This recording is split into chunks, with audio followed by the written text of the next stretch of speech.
ఎవరైనా చనిపోయిన రోజు శుభ శుక్రవారం అంటారా? ఎవరైనా చనిపోయిన రోజు మంచి రోజు అంటారా? పుట్టినరోజు మంచి రోజు అంటారు, సంతోషిస్తారు. చనిపోయిన రోజుని దుఃఖపడతారు. అయితే చనిపోయిన రోజు ఈరోజు మనకి శుభ శుక్రవారంగా ఎందుకు శుభ శుక్రవారంగా చేయబడిందంటే యేసు ప్రభువు వచ్చినటువంటి కార్యమును నెరవేర్చారు. ఆయన వచ్చింది ఎందుకు? ఈ లోకానికి మానవాళిని రక్షించడానికి, ప్రజలందరికీ కలుగుబో మహా సంతోషకరమైన శుభవర్తమానం మీకు తెలియజేస్తున్నాను. ఎందుకంటే దావీదు పట్టణం ముందు కాబట్టి రక్షించే దేవుడు మనకు పుట్టాడు. ఎలా రక్షిస్తాడు? ఆయన ప్రాణం ఇచ్చి మనల్ని రక్షించాడు. ఆయన దేవుడు కాబట్టి తిరిగి లేచినాడు. ఏ మానవుడు చనిపోయిన తర్వాత తిరిగి లేడు. యేసు ప్రభు వారు మాత్రమే తిరిగి లేచినటువంటి వాడు. ఈ లోకంలో ఎంతో దేవతలు ఉన్నారు, దేవుళ్ళని చెప్పబడుతున్నారు, కానీ చనిపోయి తిరిగి లేచిన దేవుడు ఎవరు లేరు యేసు ప్రభు వారు తప్పితే.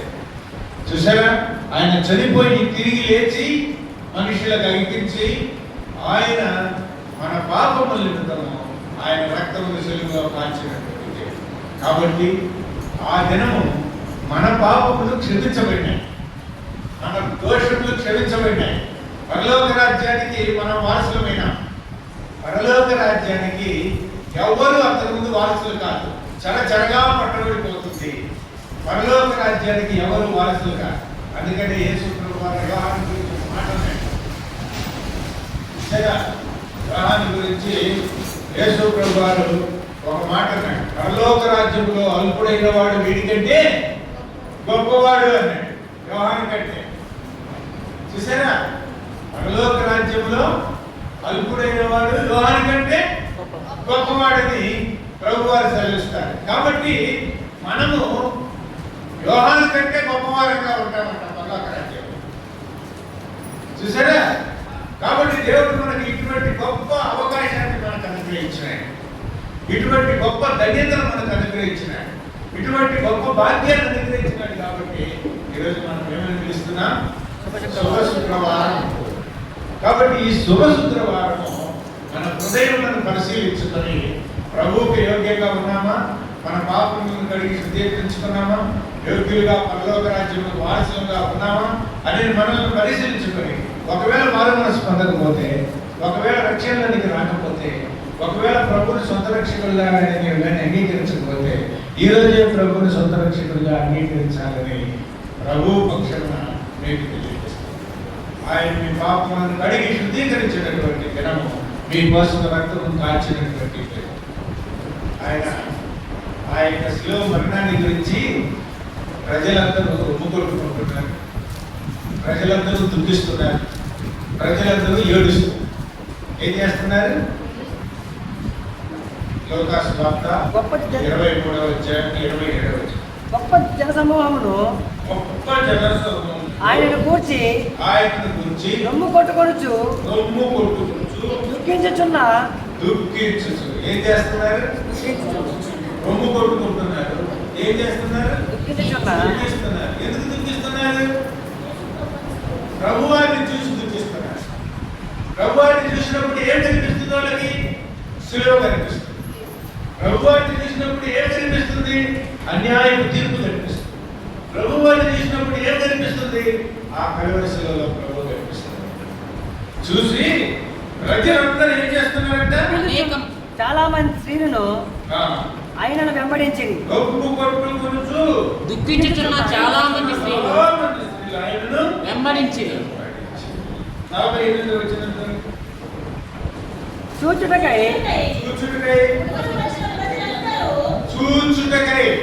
ఈ యొక్క శిలువను చూడటానికి, ఈ యేసు ప్రభు యొక్క మరణాన్ని చూడటానికి చూచుటకై కూడి వచ్చిన ప్రజలందరూ జరిగిన కార్యమును చూచి రొమ్ము కొట్టుకొనుచు. ఏం చేస్తున్నారండి? రొమ్ము కొట్టుకొనుచు తిరిగి వెళ్ళారు, కానీ పశ్చాత్తాపడలేదు. రొమ్ము కొట్టుకొనుచు తిరిగి వెళ్ళేవారు, కానీ రక్షకుడు యేసు అని తెలుసుకోలేదు. రొమ్ము కొట్టుకొనుచు వారు తిరిగి వెళ్ళారు, కానీ అందుకని యేసు ప్రభు వారు అన్నారు, వారిని చూచి ఏమన్నాడు? 28వ వచనం. యెరూషలేము కుమార్తె యెరూషలేము కుమార్తెలారా నా నిమిత్తము ఏడవకుడి. చూసారా? యెరూషలేము కుమార్తెలారా నా నిమిత్తము ఏడవకుడి. ఏడవకుడి. మీ నిమిత్తమును మీ పిల్లల నిమిత్తమును ఏడుగుడి. ఏడుగుడి. చూసారా? మనం దేనికోసం ఏడవాలంట? మన కోసము, మన పిల్లల కోసం. ఎందుకు? రక్షణకై. రక్షణ లేకుండా ఉన్నారు, మారు మనసు లేకుండా ఉన్నారు, పశ్చాత్తాపడకుండా ఉన్నారు, మీ పాపములను పట్టుకొని విడిచిపెట్టలేకున్నారు. కాబట్టి మీ నిమిత్తము, మీ పిల్లల నిమిత్తము ప్రభు ఏడవ. మంచి మానవునికి ఏమంటున్నాడు? 31వ వచనం. వారు పశ్చిమానికే ఇలాగు చేసిన ఎడల పశ్చిమానికే ఇలాగు చేసిన ఎడల ఎండిన దానికేమి చేదురో పశ్చిమానికే ఇలాగు చేసిన ఎడల ఎండి మానవునికి ఎలాగు చేయుదురో. జీవము కలిగిన దేవుడికే ఈ శిక్ష వేస్తున్నారు, ప్రభువుకే ఈ శిక్ష వేస్తున్నారు. ఇక ఇతరులకు ఏమి చేస్తారు? కాబట్టి ప్రియులారా, మనం ఎవరమంట? 10వ అధ్యాయం 2వ వచనం, లోకాసు వార్త 10వ అధ్యాయం 2వ వచనం, లోకాసు వార్త 10వ అధ్యాయం 2వ వచనం. పంపినప్పుడు ఆయన వారితో ఇట్లనెను, కోత విస్తారంగా ఉన్నది కానీ పనివారు కొద్ది మందియే. 10వ అధ్యాయము 1వ వచనం చదవండి.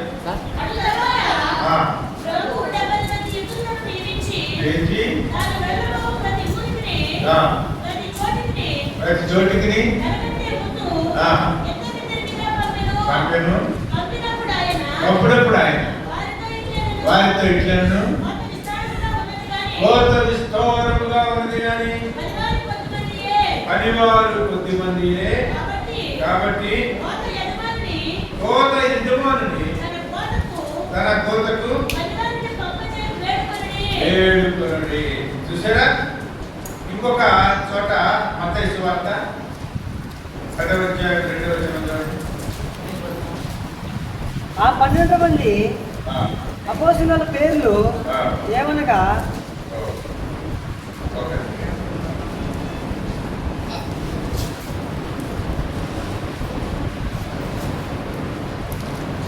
ఆయన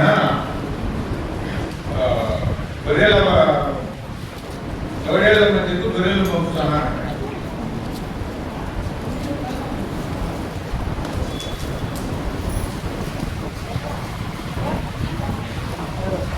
సార్ లోకాసు వార్త 10వ అధ్యాయం 3వ వచనం సార్. 10వ అధ్యాయము 3వ వచనం సార్. లోకాసు వార్త 10వ అధ్యాయం 3వ వచనం. మీరు వెళ్ళుడి, ఇదిగో తోడేళ్ల మధ్యకు గొర్రె పిల్లలను పంపినట్టు నేను మిమ్మల్ని పంపుతున్నాను.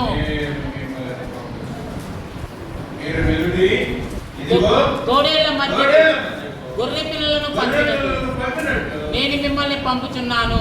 ఎక్కడ ఉన్నామంట మనం? తోడేళ్ల మధ్య ఉన్నాము. ఎలా ఉన్నామంట మనం? పశ్చిమానికే వారు ఇలాగ చేసిన ఇలా ఎండిపోయిన మనకేం చేస్తారు? పశ్చిమానికే వారు ఇలాగ చేసిన ఇలా ఎండిపోయినటువంటి మనకి ఏం చేస్తారు? కాబట్టి పీటల మన గురించి, మన పిల్లల గురించి ఏడవని కాబట్టి రొమ్ము కొట్టుకుంటే కాదు, రొమ్ము కొట్టుకొని వెళ్ళిపోవడం కాదు. ఆ శిలువ దగ్గరికి వచ్చినటువంటి మనము ప్రభు దగ్గరికి రావాలని ప్రభు.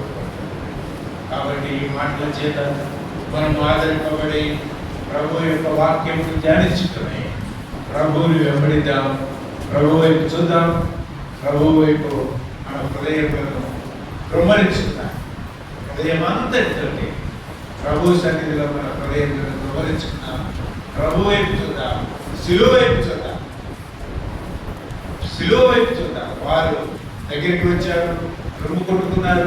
ప్రజలందరూ 48 వచ్చారు, 23, 48 చూచుటకై కూడి వచ్చిన ప్రజలందరూ జరిగిన కార్యములను చూచి రొమ్ము కొట్టుకొనుచు తిరిగి వెళ్ళేది. కాబట్టి రొమ్ము కొట్టుకొనుచు తిరిగి వెళ్ళడమే కాకుండా ప్రభు దగ్గరికి వచ్చి పశ్చాత్తాపడి మన హృదయంలో ప్రభు దగ్గరికి పడ్డారు. వారు ఏం చేశారంట? మొదటి వచ్చిన 23వ అధ్యాయం మొదటి వచ్చిన తర్వాత అందరూ లేచి ఆయనను పిలాతు వద్దకు తీసుకొని పోయి ఇతడు మా జనమును తిరగబడ ప్రేరేపించుచు కైసరునకు పన్ను ఇవ్వద్దనియు కైసరునకు పన్ను ఇవ్వవద్దనియు తానే క్రీస్తునను ఒక రాజుననియు చెప్పగా మేము వింటిమని ఆయన మీద నేరము మోపసాగిరి. కైసరు నాకు పన్ను ఇవ్వద్దని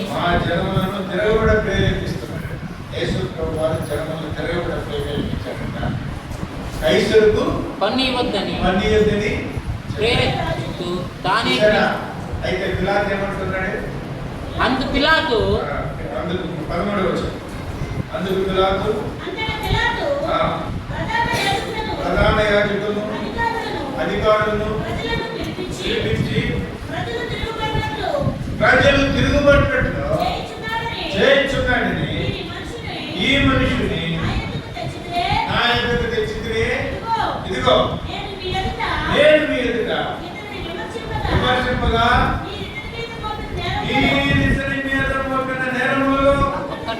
ఒక్కటే నాకు కనపడలేదు. చూసారా? వీళ్ళంతా ఏం చేశారు? నేరం మోపుతున్నారు. నేరం మోపినప్పుడు పిలాతు విచారిస్తే పిలాతుకు మోపబడినటువంటి నేరంలో ఒక్కటే నేరం కూడా కనపడలేదు. ఏమన్నాడు? కైసరుకు పని అని ప్రభు చెప్పాడు. ఆ కైసరుకు పని మార్కు సువార్త 12వ అధ్యాయం 13వ వచనం. మార్కు సువార్త 12వ అధ్యాయం 13వ వచనం. వారు మాటలలో ఆయనను ఏం చేయాలనుకున్నారంట? చిక్కుపరచాలనుకున్నారంట. వేట్లలో మాటల్లో చిక్కుపరచాలనుకున్నారు. ఏమిటి? యేసు ప్రభువా మాటల్లో చిక్కుపరచుకోవాలని చెప్పి ఏం చేశారు? పరిసయ్యులను హేరోదీయులను మొదటిని ఏం చేశారు? పరిసయ్యులు హేరోదీయులు ఆయన. హేరోదీయులు అంటే సైనికులు. హేరోదు కదా అక్కడ రాజ్యం అనుకున్నాడు. హేరోదీయులు అంటే రోమన సైనికులు. వాళ్ళ సైనికులను తర్వాత పరిచయం అంటే ఇక్కడ పరిచయం చేసేటటువంటి ఎందుకో మాటలు చిక్కించుకోవాలని పంపారు. వారు వచ్చి బోధకుడా ఏమంటారు? పొగుడుతున్నారు. అయ్యా నీవు సత్యవంతుడు, నీవు ఎవరిని లక్ష్య పెట్టని వాడవని మేము ఎరుగుదము. ఎవరిని లక్ష్య పెట్టవు? ఉన్నట్టుగా నీతి న్యాయంగా నువ్వు మాట్లాడేవాడు అని అంటూ నీవు అమాటము లేనివాడవై దేవుని వాక్యము సత్యముగా బోధించు. అమాటము లేకుండా దేవుని వాక్యము సత్యంగా బోధించేవాడే కావాలి ఈ రోజులలో. కొందరు మనుషులు బట్టి బోధిస్తుంటారు. నేను ఈ మాట చూస్తే రాబోయే గారు ఏమనుకుంటాడేమో, నేను ఈ మాట చూస్తే లక్ష్యం ఏమనుకుంటున్నాను. చూసారా? నేను ఆ మాట చేసి వీరనారాయణ ఏమనుకుంటున్నాను. ఏమనుకునేది ఏమిటి? దేవుని వాక్యం ఏం చదువుతుందో అది చెప్పాలి. దేవుడు ఏం చదువుతున్నాడో అది చెప్పాలి. ఆత్మ ఏం చదువుతుందో గద్దింపు ఏమిస్తుందో దాన్ని చెప్పాలి సగం. అంతేగాని మనుషులను చూసి మనుషులకు అనుకూలంగా మనం మాట చెప్పకూడదు, దేవునికి అనుకూలంగా మాట మాట్లాడాలి. చూసారా? కాబట్టి మోమాటం లేకుండా ఉన్నట్టుగా పరిశుద్ధంగా మనుషుని బట్టి కాదు తీర్పు తీర్చాల్సింది, దేవుడిని బట్టి తీర్పు తీర్చాలి.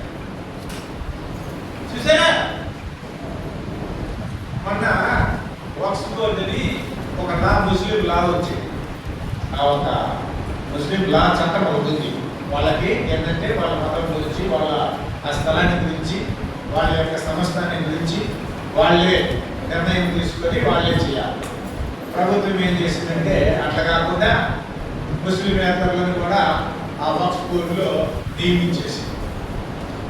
నియమించేస్తే ఇదేంటంటే మీ దేవాలయాలలో కూడా ముస్లింలను చేర్చుకుంటారా, ఇది అన్యాయం కదా అని చెప్పేసి కొంతమంది ఏం చేశారంటే కోర్టుకి వేశారు. ఈ చట్టమే తప్పు అనేది కోర్టుకి ఇస్తే కోర్టులో న్యాయాధిపతులు ఆ సుప్రీంకోర్టు న్యాయాధిపతుల దగ్గరికి ఈ చట్టం ఇచ్చేసి ఈ చట్టం ఇది చేయవచ్చా, ఈ చట్టంలో ఇది చేసినారు, ఇది చేయకూడదా, ఇది వర్షులకు అనుకూలం కాదే అని చెప్పేసి అంటే వాదించే ఆయన అన్నాడు. అక్కడ ప్రభుత్వం తరఫున వాదించే ఆయన ఇది ముస్లింస్కి ఏంటి అది ఇదంటే తీర్పు చెప్పేవాళ్ళు కూడా కాదు, ముస్లింలు కూడా కాదు కదా అని అన్నాడు. అప్పుడు చర్చిలు ఏమన్నారు తెలుసా? అక్కడ కూర్చున్నటువంటి చర్చిలు, మేము మా మతపరంగా హిందువులం అయితే అయి ఉండొచ్చు, ఈ సీట్లో కూర్చున్న తర్వాత మేము హిందువులం కాదు, క్రైస్తవులు కాదు, ముస్లింలు కాదు, ఏది న్యాయమో దాని ప్రకారం చెప్పడానికి మేము ఇక్కడ ఉన్నామని చొరక వేశాను ఆ యొక్క పబ్లిక్ ప్రాసిక్యూటర్. చూసారా? కాబట్టి న్యాయం అనేది ఎక్కడికైనా సరే ఒకే విధంగా ఉంటాయి. మనోళ్ళు కూడా ఒక సామెత ఉంటారు, తమ్ముడు మనోడైనా తమ్ముడు మనవాడైనా సామెత తెలీదా? ఏమయ్యా రాఘవయ్య గారు సామెత తెలీదా? తమ్ముడు మనోడైనా ధర్మం సరిగా ఉండాలి. తమ్ముడు మనవాడైనా ధర్మం మాత్రం సరిగా ఉండాలంట. చూసారా? మనవాడైన ఒక న్యాయం, ఇంకొకరిని ఒక న్యాయం కాదు. చూసారా? ఇక్కడికి వచ్చారు, వచ్చి అంటున్నారు, ఏమంటున్నారు? నీవు మొహమాటం లేకుండా బోధించువాడు, దేవుని మార్గంలో సత్యముగా బోధించువాడు, దేవుని మార్గాన్ని సత్యముగా బోధించువాడు. కైసరుతో పన్ను ఇచ్చుట న్యాయమా కాదా? ఇచ్చడమా ఈకుదమా? ఏమండి? యేసు ప్రభువారు అడిగారు, ఏమన్నారు? కైసరుకు పన్ను ఇచ్చుట న్యాయమా కాదా? ఇచ్చడమా ఈకుదమా? ఆయన అడిగి ఆయన వారి వేషధారణను ఎరిగి, వాళ్ళు వేషధారణతో తెచ్చారు, ప్రభుని ముఖస్థుతి చేస్తున్నారు, ప్రభుని మాటలతో ఎదిగించాలని తెచ్చినారు. కాబట్టి ఏమంటున్నాడు? వేషధారణ ఎరిగి మీరు నన్ను ఎందుకు శోధిస్తున్నారు? నా ఎద్దుకు తెచ్చి చూపుడని వారితో చెప్పాను. వారు తెచ్చిరి. ఆయన ఈ రూపమును పైవ్రాతయు ఎవరివని వారిని అడుగుగా వారు కైసరువనిది. అందుకు యేసు కైసరువి, కైసరులకు దేవునివి, దేవునికి చెల్లించునని వారితో చెప్పగా వారు ఆయన్ని గూర్చి ఆశ్చర్యం. ఏం చెప్పాడంటే? కైసరుకు పని ఎంతంట? ఏమన్నాడు? కైసరువి కైసరు. అయితే ఏడేమంటున్నారు వీళ్ళు? ఏమని చదువుతున్నారు? లూకాసు వార్త 23వ అధ్యాయం 2వ వచనం, ఇతడు మా జనులను తిరగబడ ప్రేమించు కైసరుకు పని ఇవ్వవద్దని కైసరుకు పని ఇద్దని ప్రభు చెప్పాడా? కైసరుని కైసరుకి ఇవ్వని చెప్పాడు. మరి ఇక్కడ ఏమంటున్నారు? కైసరుకి పని ఇద్దని చెప్తున్నాడని చెప్పేసి నేరం మోపుతాడు. కాబట్టి ఈ నేరం మోపేవాడు సాతాను.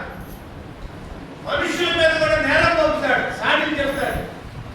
మనం కూడా దేవుని బిడ్డల మీద కొండలు వింటాం, ఆ సాడీలు వింటాం, ఆ సహోదరుడి మీద ఈ సహోదరుడికి చెప్తే వాడి మాట వింటాం, వీడి మాట వింటాం. మనం ఎలా ఉండాలి? పరిశుద్ధంగా ఉండాలి. మనం ఎలా ఉండాలి? నీతిగా ఉండాలి. ప్రభు ఏం చెప్పాడు? పశ్చిమానికే వారు ఎలా చేసిన ఏంటి మాకు ఎలా చేస్తారు. కాబట్టి మీకోసం, మీ పిల్లల కోసము కాబట్టి మన కోసం, మన పిల్లల కోసం పెడతాం, పశ్చాత్తాపడదాం, ప్రభు దగ్గరికి వద్దాం, ప్రభు పాదాలు పడుతున్నాం, ప్రభు పల్లె జీవించడానికి దేవులను ప్రార్థన చేస్తాం. ఎవరైనా లేచిందో పడి ప్రార్థన చేయవలసిందిగా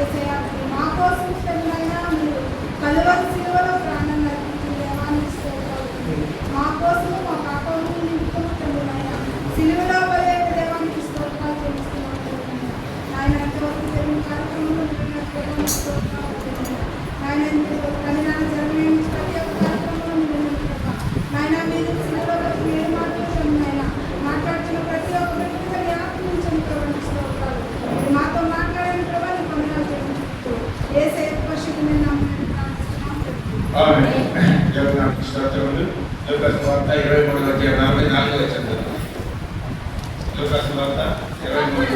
అప్పుడు ప్రమాదమి మధ్యాహ్నమాయెను. ఎప్పుడంట?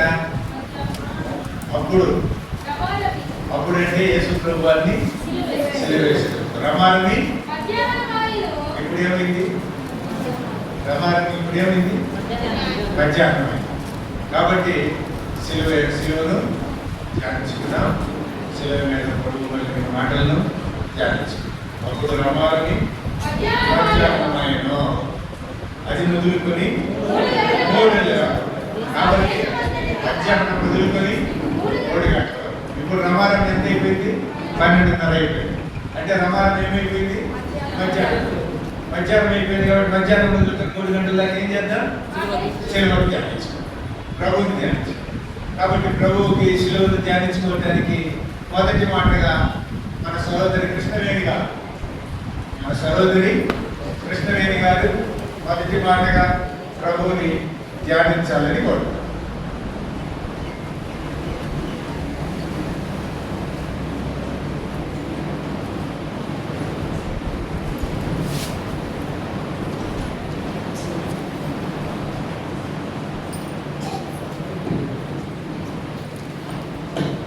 తీసుకోండి.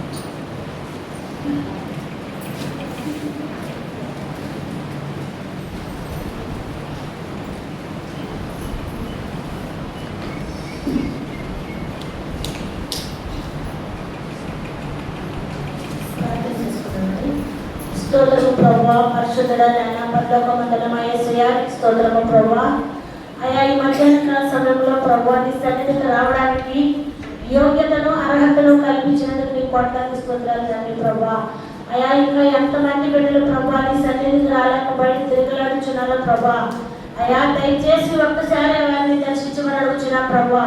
అయా నీ వాక్యము చెప్పుటకైనను నాయన నీ సన్నిధిలో నిలబడటకైనను నాకు యోగ్యత లేదు ప్రభువా, నీ స్తోత్రం తండ్రి. అయా ఈ వాక్యము చెప్పుచుండగా ప్రభువా నాలో మీరేంటి ప్రభువా నాయన నీ బిడ్డలందరితో ప్రభు మాట్లాడమని ఈ చిన్న ప్రార్థన పాల్సని చేసుకొని ప్రార్థన ప్రతిఫలం దయచేయమని యేసు పరిశుద్ధ నామాన్ని బట్టి బ్రతిమాలు పెడుతున్నాను మనం తండ్రి. ఆమేన్. నాకు ఈ అవకాశం ఇచ్చిన దేవాదేవుని వందనాలు. దైవజనునికి సంఘస్థులందరికీ నా వందనాలండి. మనము యేసు సిలువలో పలికిన మొదటి మాటను చెప్పుకుందామండి. లూకాసు సువార్త 23:34. యేసు తండ్రి మీరేమి చేయించున్నారు మీరేమి కనుక వీరిని క్షమించమని చెప్పను. వారు ఆయన వస్త్రములు పంచుకొనుటకై చీట్లు వేసింది. చూడండి యేసు ప్రభువు ఏం చెప్తున్నారు? తండ్రి మీరేమి చేయించున్నారో మీరెడగలరు కనుక వీరిని క్షమించమని చెప్పాను. అక్కడ వారు ఏం చేయించున్నారో వారికి తెలియదండి, తెలుసు. వారు తప్పు చేయించున్నారని వారికి తెలుసు, వారు అబద్ధం చెప్తున్నారని వారికి తెలుసు, యేసు ప్రభువుని హింసించకూడదని వారికి తెలుసు, కానీ చేస్తున్నారు. కానీ మన పిల్లలు ఏదో తప్పు చేస్తున్నారు అనుకోండి, వారు తెలియక ఏదో చేశారులే, మన పక్కింటితో గొడవ తెచ్చాడు అనుకోండి, లేకపోతే ఎవరైనా కొట్టేసి వచ్చాడు అనుకోండి, ఏదైనా చిన్న పొరపాటు కొన్ని సందర్భాల్లో కొంచెం పెద్ద తప్పు చేసిన సరే కానీ చిన్న పిల్లడు కదమ్మా వాడికి తెలియదులే అని చెప్పడం తల్లిదండ్రుల యొక్క మమకారమో ప్రేమో లేకపోతే వారిని దాచిపెట్టాలనే అభిమానమో మొత్తానికి మనం అబద్ధం చెప్తాము. వాడికి తెలిసి చేస్తాడు. పక్కన కొట్టడం అంటే మమ్మల్ని కొట్టడం వాడు కొట్టడు, కావాలనే కొడతాడు, కావాలనే గాయపరుస్తాడు. కానీ మనం ఏం చెప్తాము? వాడికి ఏం తెలియదమ్మా అందుకే గబుక్కుమని మాట్లాడేశాడు, క్షమించు అని చెప్తాము. అలా ఈయన ఏం చెప్తున్నాడంటే తండ్రి మీరేమి చేయించున్నారో మీరేమి కనుక వీరిని క్షమించమని దేవాది దేవుడు తండ్రి అయిన దేవునికి ప్రార్థన చేస్తున్నాడు. మన బిడ్డ మనల్ని కొట్టాడనో లేకుండా తిట్టాడనో కొంచెం మంది పెట్టి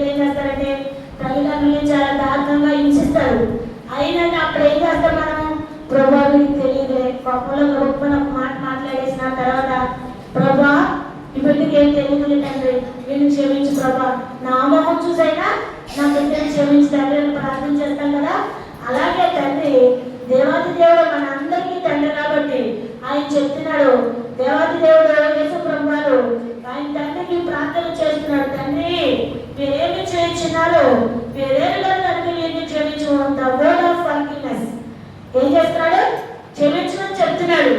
గెత్సేమనే తోట నుండి చెమట రక్తంగా కారుతున్న దగ్గర నుండి అనేక శ్రమల మూలంగా వెళ్తున్నటువంటి యేసు ప్రభు వారిని ఏం చేశారు, ఉమ్మివేశారు, అవమానపరిచారు, గాయపరిచారు. అయినా వారందరినీ ఏం చెప్తున్నారంటే క్షమించమని చెప్తున్నారు. యేసు ప్రభు వారిలో ఏమైనా చిన్న పొరపాటైనా మనం చూసామంటే చూడండి, ఎందుకంటే బైబిల్ చదవము, అనేక మంది దైవజనుల ద్వారా వర్తమానం విన్నాము చదివాము కాబట్టి ఎక్కడైనా మనకి చిన్న పొరపాటైనా కనిపించిందా, కనిపించలేదు. అయినను వాళ్ళు ఆయన్ని గాయపరిచారు, కొట్టారు. చెమట రక్తంగా కారుతుందంటండి, ఆయన యొక్క చెమట రక్తం ఎలా కారుతుందో అలా కారుతుందంట. ఆ యెరూషలేము వీధులలోని ఆయన తిప్పుతూ ఆ సిలువ వేసి పొడుచున్నప్పుడు ఆయన కొరడానికి చర్మము ఆ ముళ్ళు దాంతో వెనక్కి లాగినప్పుడు చర్మం ఇలా వెనక్కి వస్తుందండి. అంతటి ఘోరమైన బాధని మన దేవాతి దేవుడు నీ కొరకు నా కొరకు మన అందరి కొరకు భరించి కూడా తండ్రి వీరిని చేయించున్నారు, మీరు ఎక్కడ కనుక వీరిని క్షమించమని చెప్తున్నారు. అదే విధంగా మన బిడ్డలో లేకుంటే మన భర్త లేకుంటే మన అన్నదమ్ములో ఎవరైనా మనల్ని కొట్టారనుకోండి, మన బంధువులే అనగలుగుతామన్న మాట అనలేము. ఎందుకంటే కోపము, బాధ, విరక్తి, వేదన, ఆ వేదనతోని కొన్ని అనరాని మాటలు మాట్లాడతాము, కొన్ని చెప్పలేని శాపనార్థాలు పడతాము. ఎందుకంటే ఆ బాధ అలా ఉంటుంది. కానీ అట్లా కొట్టి ఆ చర్మం వెనక్కి లాగేసినప్పుడు కూడా ఆయనకి బాధ అనిపించిన పాపం బాధపడ్డారు, కానీ బిడ్డల కోసం భరించారు. భరించి ఏం చెప్తున్నారు, తండ్రి వీరేం చేయించినారు, మీరు ఎదుగుతారు కనుక వీరిని చేయించంటే దేవుడు పట్టుకుంటే నీకు తెలియదయ్యా అయ్యా అని చెప్పి దేవుడు వేడుకుంటున్నాడు అనమాట. ఎందుకంటే తన తర్వాత వచ్చే 10 ఏళ్ళ వారికి తెలియదు పాపం, ఏదో అందరూ కొడుతున్నారు, అందులో పాపంతో కొట్టు వాళ్ళు కొంచెం మంది, అందరూ కొడుతున్నారు కదా కొట్టు వాళ్ళు కొంచెం మంది. ఏదైనా చిన్న గొడవ జరుగుతుంది అనుకోండి, 10 మంది వస్తారు అక్కడ, మనస్ఫూర్తిగా గొడవ ఇద్దరికే ఉంటుంది. అక్కడ ఉన్న 8 మంది ఏం చేస్తారు, మీరు కొట్టాడనో వాడు అరిచాడనో ఈ 10 మందిలోనే 4 నారాయణ అని చెప్పి మీరు కూడా అరుస్తారు అంతే.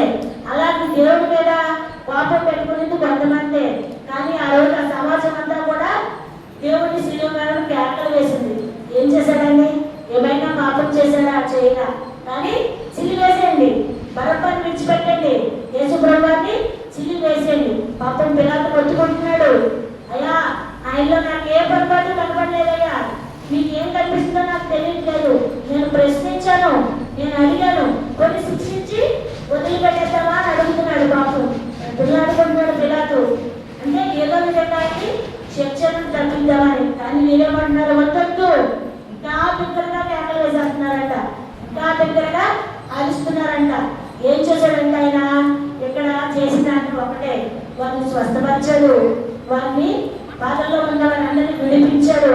ఆయన కొరకు వారి మన అందరి కొరకు వచ్చి ఆయన లోక పాపాన్ని మోసుకోవడానికి వచ్చిన గొర్రె పెట్టిన వలె వచ్చి విన్నందుకు ఆయనకు మనం వేసిన శిక్ష అండి మరణ దండన. ఇక్కడ యేసు ప్రభు వారు తండ్రికి ప్రార్థన చేశారు. ఆ విధంగానే మనం కూడా మనని మన సమాజంలోని చాలా మంది బాధపడుతూ ఉంటారు, మనం కూడా చాలా మందిని బాధపడుతుంటాం. మనం ఏం చేయాలి, ఫస్ట్ మనము దేవుడి దగ్గర పెట్టగా మనం ఫస్ట్ క్షమించాలి. ఈ లోకంలో అన్నీ దొరుకుతున్నాయండి, కానీ క్షమాపణ దొరకట్లేదంట. ఎందుకంటే ఆ క్షమాపణ అనే పదము దూరం అయిపోతుందంట. ఒకరి మీద ఒకటి కోపము, ఒకరి మీద ఒకరికి ద్వేషము, అసూయ, ప్రేమానందాలు చనిపోవడం అన్నిటికి కారణమయ్యి ఆ క్షమాపణ అనేది కరువైపోతుందంట. ఇంతగా బాధపడుతూ యేసు ప్రభువు ఏం చెప్పారు, తండ్రికి ప్రార్థన చేశారు. మనం కూడా మన బిడ్డకు తప్పు చేసినప్పుడు, బాధపడుతున్నప్పుడు యేసు ప్రభు వారికి ప్రార్థన చేయాలి. మన బిడ్డల వల్ల మనం ఒకసారి చాలా వేధించబడతాము. ఎందుకంటే వారి మాట వినలేకో, లేకుంటే ఎదురు సమాధానం చెప్తున్నాడనో, లేకుంటే మనం నడవమన్న మార్గంలో అవ్వచ్చు, మన బిడ్డలు అవ్వచ్చు, లేకపోతే మన కుటుంబ సభ్యులు అయి ఉండొచ్చు. మనల్ని బాధ పెట్టిన ఎవరైనా సరే వారిని క్షమించమని ప్రార్థన మనం చేద్దాం. మనం చెబుతాము, దేవుణ్ణి క్షమించమని అడుగుతాము. మన శ్రమలు కూడా వెళ్తున్నప్పుడు మనం చేయవలసిన గొప్ప పని ఏంటంటే ప్రార్థన అంట. మనం కూడా కొన్ని సమయాలు అంటే యేసు ప్రభు వారికి వచ్చినంత శ్రమ మనకు రాదు. ఎందుకంటే మనం మనుష్యులు, ఆయనంటే దేవాతి దేవుడు, లోకరక్షకుడు. కాబట్టి ఆయన శ్రమలు పొందడానికే ఈ భూలోకంకి వచ్చాడు. ఆయన జన్మించిందే మన కోసం మరణించడానికి. ఎందుకు? మన పాపాలన్నీ పోవాలి, మనకి రక్షణ కావాలి, మన పరలోకంలో పాల్పొందులు పొందుకోవాలి. అందుకని ఆయన కార్యము నెరవేర్పు కోసం వచ్చాడు. వచ్చి మన కోసం బాధించబడ్డాడు. ఈ లోకంలో ఏదైనా మనకి దొరకలేదు అనుకుంటే క్షమాపణ. ఏదైతే మనం దొరకలేదనుకున్నామో దాన్నే మనం ఎదుటి వారికి పంచిపెట్టిన మన దేవుని మార్గంలో మనము నడిచిన వారు అవుతాం. ఎందుకంటే యేసు కలిగిన మనము క్షమిద్దాం. ఎందుకంటే ఎంతో ఒక్కొక్కసారి తెలుసు కొంచెమంది మనం బాధపడతారు, తెలియక బాధపడతారు. అలాంటి వారిని ఏం చేయాలంటే క్షమించాలి. ఇలా యేసు అనగా రక్షకుడు అని అర్థము. యేసు ప్రభువాన్ని సిలువ వేయమని కేకలేసింది ఎవరో తెలుసా? ఆయన ద్వారా రక్షణ పొందినవారు, ఆయన ద్వారా మేలు పొందినవారు, ఆయన ద్వారా అనేక కార్యాలను చూసిన వారు మాత్రమే ఆయన్ని సిలువ వేయమని నడిచేవారు. తెలియని వారు అంటారు. చూశారు, దేవుడు 3.5 సంవత్సరం వర్తమానం అందించినప్పుడు జనాలు ప్రజల్ని అనారోగ్యంగా ఉన్న వాళ్ళు స్వస్థపరిచినప్పుడు, గుడ్డివారికి లేపినప్పుడు, గుడ్డివారి కన్నులు తెరచేసినప్పుడు తెలియలేదండి. చిన్నది ఏదైనా జరిగితేనే అందరికీ తెలుస్తుంది. అలాగే యేసు ప్రభు వారు చేసిన కార్యాలు అందరికీ తెలిసిన సరే కానీ ఆయన ద్వారా మేలు పొందిన వారే ఆయన్ని సిలువ వేయమని అడిగారు. యేసు ప్రభు వారు ఎంత దారుణంగా హింసించారంటే కళ్ళు మోసేసి కొట్టి నిన్ను కొట్టిన వారు ఎవరో చెప్పుకోమన్నారంట. ఎంతటి దారుణంగా చూడండి. రొమ్ము వేశారు, ముళ్ళ కిరీటం పెట్టారు. ఆయనకి కళ్ళు మూసుకుంటే కనపడదండి. మనల్ని సృష్టించిన వాడు ఆయనే. అలాంటి వాడు మన రోగాలను బాగు చేసేవాడు. వృద్ధివాడి కన్నులు తెరవ చేసిన వాడికి కళ్ళు మూసుకుంటే ఎవరు కొట్టారో తెలియదా అంటే అజ్ఞానులు. జ్ఞానం లేని మనుషులు మాట్లాడే మాటలన్నమాట. వాళ్ళు ఏం చెప్తున్నారు? నేను కళ్ళు మూసేసి నేను ఎవరు కొట్టారో మిమ్మల్ని చెప్పుకోండి అని చెప్తున్నారంట. ఎంతటి ఘోరమైన పాపం చేశారో చూడండి. అన్ని విధాలుగా ఆయన అవమానించిన దేవాది దేవుడు ఏం చేశాడంటే కోపపడలేదు, బాధపడలేదు. కోపపడకుండా ఎవరైనా ఒక్క దెబ్బ కొట్టారనుకోండి, దేవుడు మళ్ళీ క్షమించమన్నాడు కదా, ఒక్క దెబ్బకి ఓర్చుకుంటాం. రెండో దెబ్బ కూడా సరేలే మనం యేసు ప్రభువాన్ని అనుకున్నాం కాబట్టి ఇంకొక దెబ్బలు ఓర్చుకున్నాము. మూడో దెబ్బ పడగానే మనకి ఎక్కడ లేని పాపం కట్టలు తెచ్చుకొని వచ్చేస్తుందండి. ఎందుకంటే మనం మనుషులం కదా, ఎందుకు దెబ్బ పడాలి, నన్ను ఎందుకు కొట్టాలి, నన్ను ఎందుకు బాధించాలి అని చెప్పి మనం కోపడుతున్నాం. ఎందుకంటే మనుషులం కదా, అందుకని. కానీ దేవాతి దేవుడు అంత దారుణంగా చర్మము చిట్లిపోయేంతగా రక్తము ఏర్లై పారుతుండగా పొడుచున్నా సరే కానీ ఆయనకి బాధ అనిపించట్లేదు, కోపపడట్లేదు. అప్పుడు కూడా అంతగా శరీరం నుంచి రక్తం తాగుతున్న మాంసపు పొందలు వెనక్కి వస్తున్నా సరే కానీ ప్రార్థన మాత్రమే చేయించున్నారు. అన్ని విధాలుగా ఆయన అవమానించినా సరే కానీ దేవాతి దేవుడు ఏం చేయలేదండి, కోపపడకుండానే తండ్రి మీరేమి చేయించున్నారు, మీరు తెలియదు కనుక వీటిని క్షమించమని చెప్పారు. దేవాతి దేవుడు మనం ఎంత పాపం చేసాడు, మనం పాపం చేసాడా ప్రొద్దుడు వేసి తగ్గి రాత్రి నిద్రపోయేంత వరకు ఏదో ఒక విషయంలో మనము దేవుడిని గాయపరుస్తూనే ఉంటాం. ఏదో మాట ద్వారానో, లేకుంటే ఎదుటి వారికి చెడు చేయడం ద్వారానో, లేకుంటే మన బిడ్డలు తిట్టడం ద్వారానో, మన నోటి నుంచి రాకూడని మాటలు వచ్చో దేవుడిని మనం ఆ రోజు సిలువ వేసింది ఒక్కరోజే. కానీ దేవాతి దేవుడిని ప్రతిరోజు మనం సిలువ వేస్తూనే ఉంటాం. ఎందుకంటే మన క్రియల ద్వారా, మన మాట ద్వారా, మనం చేసే పనుల ద్వారా మనం సిలువ వేస్తూనే ఉంటాం. కానీ మన దేవుడు మనల్ని క్షమిస్తూనే ఉన్నాడు. అలా క్షమిస్తున్నప్పుడు మనం కూడా ఏం చేయాలి, ఎదుటి వారిని క్షమించాలి. ఎందుకంటే ఇంత పాపం చేసినా సరే దేవాది దేవుడు నన్ను క్షమిస్తున్నాడు కదా, నేను ఏదో ఒక మాట మాట్లాడేస్తాం, ఏదో ఒకటి ఎవరికి అనవసరంగా మాట్లాడేయడమో, లేకుంటే అనవసరంగా ఏదో ఒకటి తిట్టడమో, లేకుంటే వాళ్ళ మీద ఏదో ఛాలెంజ్ చెప్పడమో, లేకుంటే ఎదుటివాడిని హాని చేయడమో చేసేయడం. ప్రభువా నన్ను క్షమించు అనగానే దేవాది దేవుడు ఏం చేస్తున్నాడండి? క్షమిస్తున్నాడు.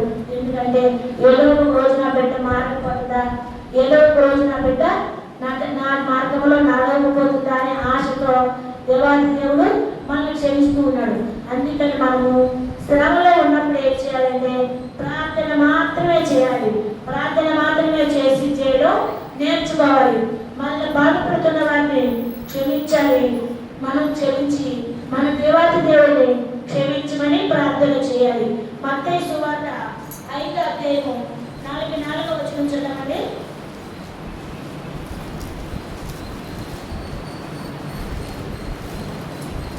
5వ అధ్యాయం 44వ వచనం.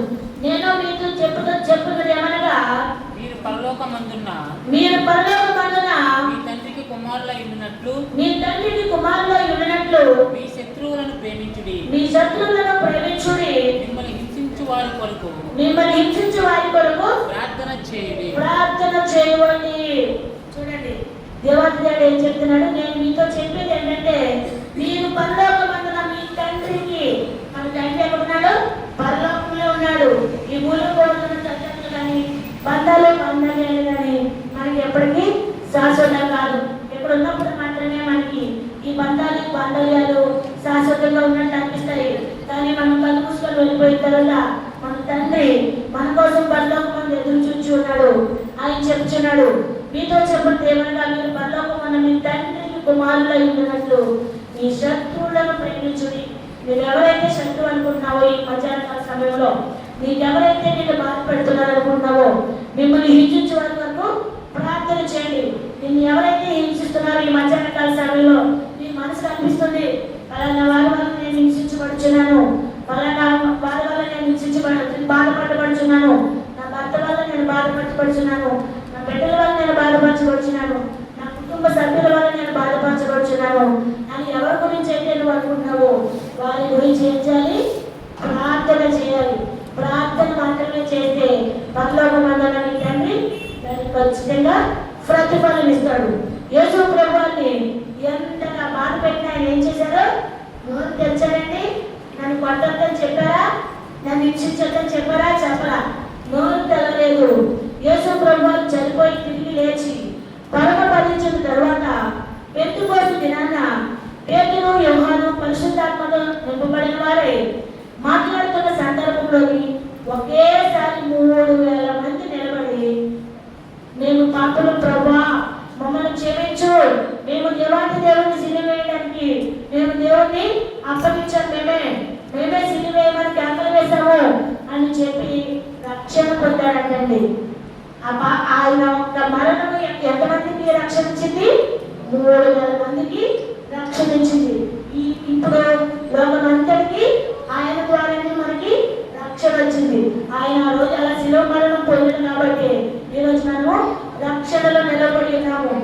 ఎవరైతే శిలువ వేయమని అరిచారో వారే పశ్చాత్తాపడి రక్షణ పొందారు. అపోస్తలుల కార్యాలలోని 3వ అధ్యాయం 17వ వచనంలో చూడండి, వీరు తెలియక చేశారు. మీరు మరేం చేశారు? తెలియకనే పాపం చేశారని మీరు జీవాధిపతిని చంపిరి కానీ దేవుడు ఆయన మృతుల్లో నుండి లేపెను. అందుకని మీరు ఏం చేశారో తెలియదు, తెలియక మాత్రమే వారు చేశారని చెప్తున్నాడు. యేసయ్య ఆ రోజు సిలువలో చేసిన ప్రార్థన ప్రతిఫలంగా ఈరోజు ప్రపంచం అంతా ఏమైందండి? రక్షించబడింది. అనేకులు యేసు ప్రభువు గురించి తెలుసుకున్నారు, అంగీకరణ చేసింది. ఎందుకంటే ఈ లోకంలో ఉన్న దేవాది దేవుడు ఎవరు కూడా ఆ పని చేయలా, సిలువపడలా, తన ప్రాణాన్ని అర్పించలా, చనిపోలా. కానీ దేవాది దేవుడు మాత్రం మన యేసు ప్రభువు మన కోసం, నీ కోసం, నా కోసం, మన అందరి కోసం తన ప్రాణాన్ని బలిగా అర్పించి మన కోసం మరణమై మనం మరణానికి అప్పగించామని తెలుసు కూడా వీరేమి చేయించున్నారని తెలియక వీరిని క్షమించమని చెప్పారు. అందుకే మనం కూడా మన భార్యని క్షమిద్దాం, వారి కోసం ప్రార్థన చేద్దాం. ఈ మధ్యాహ్న సమయంలోని దేవాది దేవుడికి ప్రార్థన చేసుకున్నాం. ప్రభా, నేను ఎవరినైనా బాధ పెట్టుంటే నన్ను క్షమించండి, నన్ను ఎవరైనా బాధ పెట్టినట్టు ఉంటే వారిని క్షమించండి, వారి గురించి మధ్యాహ్న సమయంలో ప్రార్థన చేయించినట్టండి, వారికి రక్షణ కలగాలని ప్రార్థన చేస్తున్నాను చెప్పి ప్రార్థన చేసుకున్నాము. చిన్న వాటిని దేవుడు దీవించిన అవకాశం జరిగిన